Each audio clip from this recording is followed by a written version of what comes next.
माननीय सभापति महोदय, आपने मुझे मांग संख्या 56 उद्योग, मांग संख्या 45 वन पर्यावरण में बोलने का मौका दिया।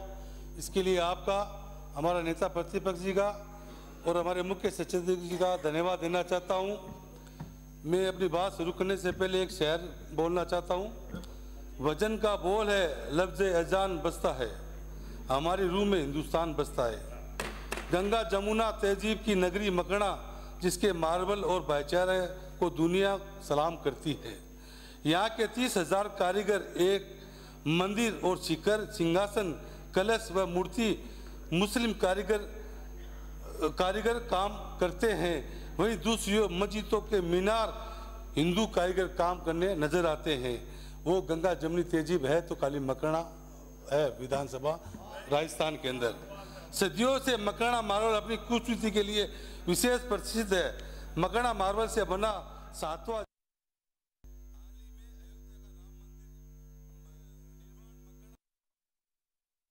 देश के जितने मंदिर बने वो सब के सब मकड़ा मार्बल से बनते हैं। और जो मूर्ति चाहिए कहीं कहीं कोई भी भगवान की, वो मकड़ा मार्बल की मूर्ति होती है। हमारे देश के प्रधानमंत्री माननीय नरेंद्र मोदी जी ने राइजिंग इंडिया कार्यक्रम में कहा कि मकड़ा मार्बल की तारीफ की जाए उतनी कम है, क्योंकि मकड़ा मार्बल से अयोध्या मंदिर बना था। उसको लेके नहीं वो मैं कह रहा हूँ ना, लेकिन आप प्रधानमंत्री जी जो उन्होंने सराहना की है, मैं उस लाइन पे लेके आना चाहता हूँ आपको। जो वो मकड़ा को बचाना चाहते हैं वो सरकार उसमें कुछ नहीं कर रही है। इसलिए मैं जोगाराम जी ये बात मैं कह रहा हूँ, मकड़ा मार्बल दुनिया में विश्व प्रसिद्ध मार्बल है।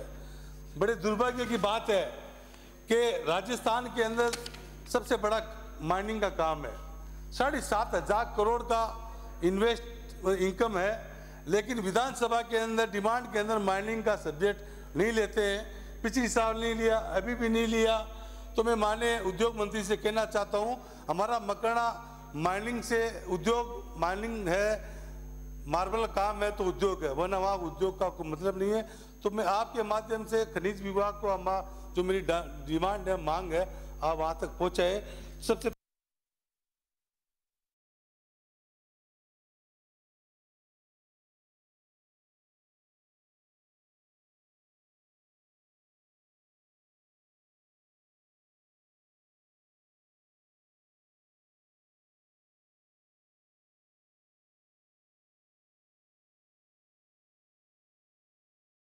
और वो बरसों से भाई बंटवारे के अंदर छोटी होती है, उसकी अलग से पॉलिसी बनाओ, क्योंकि MMCR के हिसाब से हम लोग खनन करने के अंदर दिक्कत हुई है।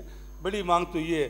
दूसरी मांग मेरी ये कहना चाहता हूँ, अभी पूर्ववर्ती सरकार अशोक गहलोत सरकार ने 16/8/2022 को RMMCR 2017 संशोधन किया था। नियम 8 के तहत स्ट्रिप ऑफ लैंड लागू किया था कि जिस खानों के सामने सरकारी भूमि है या खानधारक की भूमि है, वो अपना चौड़ान 15 गुना ज़्यादा जमा करा के अपना चौड़ान बढ़ा सकता है। लेकिन आपकी बीजेपी सरकार ने 3 जनवरी 2025 को ये समाप्त कर दिया और ये इसको लागू करने के लिए मना कर दिया, क्योंकि हमारी कानून 90 डिग्री माइनिंग नहीं होती है, 60 डिग्री माइनिंग RD माइनिंग होती है। उसकी वजह से आगे चौड़ान बढ़ेगा तो उसके में उसकी भौगोलिक स्थिति हिसाब से उनको खान मालिकों को कान में सुरक्षित मिलेगा। दूसरा ये था 2025 से 2040 तक की कानों की अवधि बढ़ा दी गई है, लेकिन माइनिंग विभाग वाले अधिकारी ये मार्च का महीना 31 मार्च तक अभी तक उसमें कोई काम नहीं कर रहे हैं। और पिछले 2 साल पहले ये नियम बना था, मतलब 2040 तक अवधि बढ़ाने का। 2 साल तक माइनिंग वालों ने काम नहीं किया, उसके अंदर भी ये गति लाने के लिए आप बोली है। और मैं आपसे ये कहना चाहता हूँ, रॉयल्टी का मामला मकड़ा का एक अलग से मामला है। रॉयल्टी का मामला यूँ है, पूरे प्रदेश में रॉयल्टी ब्लॉक में लगती है और मकड़ा में तैयार माल पे रॉयल्टी लगती है, क्योंकि भौगोलिक स्थिति काने हमारी जो है वहाँ पे अलग रॉयल्टी वहाँ के हिसाब नहीं लगती है। तो हमारे तैयार माल की रॉयल्टी 500 रुपये लेते हैं और ब्लॉक की रॉयल्टी 300 रुपये है। 30% वेस्टेज मानते, मतलब ब्लॉक को प्रोसीजर में लाने के लिए, जैसे पार्टियाँ चीर रहे हैं, कोई ब्लॉक का सेब बना रहे हैं, तो 30% के हिसाब से 496 रुपये रॉयल्टी होती है। ये 500 रुपये रॉयल्टी ले रहे हैं, वो बेवजह ले रहे हैं। 5 रुपये ज़्यादा है। और वो 30% वेस्टेज रोल्टी के अंदर जो रोल्टी लेते हैं 145 रुपये खंडे की रोल्टी, 120 रुपये पाउडर की रोल्टी, 100 रुपये करेची की रोल्टी, 110 रुपये चिप्स की रोल्टी और 35 रुपये छेजा पत्थर रोल्टी। ये 30% वेस्टेज के अंदर आप पहले से 500 ले रहे हो 400 की जगह और ये अलग से ले रहे हो। इसके अंदर भी आप जांच कमेटी बना के इसका सही, मंत्री महोदय आप इसका भी करो। ये दोहरी मार हमारे मकराने के अंदर हो रही है। दूसरा, ये रोल्टी हमारे ठेके पर है। ठेके में मैं कई बार ध्यान आकर्षित लगाया, जवाब बराबर नहीं आता, उत्तर बराबर नहीं आ रहा।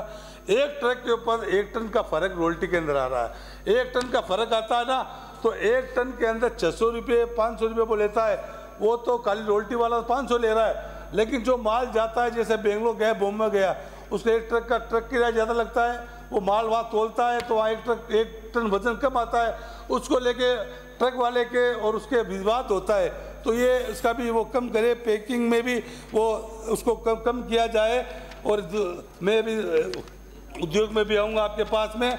और एक मकराना पर्वत रेलवे ट्रैक एक बहुत पुराना एक इशू था, उसके नीचे रेलवे लाइन थी और रेलवे लाइन डाइवर्जन हो गई है। उसके नीचे की भूमि में अतिक्रमण लोगों ने कब्जा कर रखा है, जो खान विभाग के नाम है। वो ज़मीन में आप उसको फ्री कराए। और मैं माननीय उद्योग मंत्री जी बैठे हैं यहाँ पे, मैं कहना चाहता हूँ हमारे मकराना इतना बड़ा इंडस्ट्री एरिया, वहाँ रिको आज तक नहीं है। तो वहाँ रिको को नहीं घोड़ा करे, पहले भी मैंने कहा था रिको खोलो। मकराना बाईपास कालवा रोड है, वहाँ रिको आप खोलेंगे तो ज़मीन भी खूब पड़ी है, वहाँ रिको आप खोलिए। दूसरा ये था, मकराना मार्बल को तैयार होने वाले हैंडीक्राफ्ट आइटम को लघु उद्योग के रूप में विकसित करने के लिए सस्ती दरों पर ऋण उपलब्ध कराए, क्योंकि वहाँ मतलब बहुत बड़े कलाकार लोग बाग है, छोटे मार्बल निकलते हैं, उसमें अंदर छोटे लघु उद्योग खुलेंगे, उसमें ऋण कराए। एक ये सिडोस centre of development of stone के द्वारा लघु उद्योग द्वारा वर्दी के तहत मकराना वेस्ट मार्बल के 99% कैल्शियम होता है। उसे कॉस्मेटिक उद्योग, प्लास्टिक उद्योग, पेंट उद्योग, केमिकल उद्योग विस्तार की एक योजना होनी चाहिए, क्योंकि 99% मकराना मार्बल में कैल्शियम होता है। जो आज कुर्सियाँ बनती है, जो मेडिकल के अंदर जो काम आते हैं, वो उस पाउडर से काम आते हैं। उसके लिए आप नई योजना वहाँ बनाएंगे ना, तो हमारा वेस्टेज काम आएगा, वहाँ लोगों को रोजगार मिलेगा। और जो मकराना मंदी की ओर बढ़ रहा है, मार्बल की अलग से खरीदी बढ़ाएंगे तो इसके अंदर मतलब हम मकराना जीवित रहेंगे। मैं माननीय सभापति महोदय, हमारे उद्योग मंत्री जी कहना चाहता हूँ, क्योंकि ये आप खनिज का तो लिया नहीं, क्यों खनिज का इसलिए नहीं लिया क्योंकि खनिज का लेंगे तो करोड़ मीना का मामला उठेगा, 7 करोड़ की रोज बदी चोरी हो रही है, यहाँ पे शोर शराब होगा। तो मेरी मांग आप तक पहुँचाना है खनिज विभाग से मुझे। धन्यवाद। डॉक्टर ऋतु बनावत।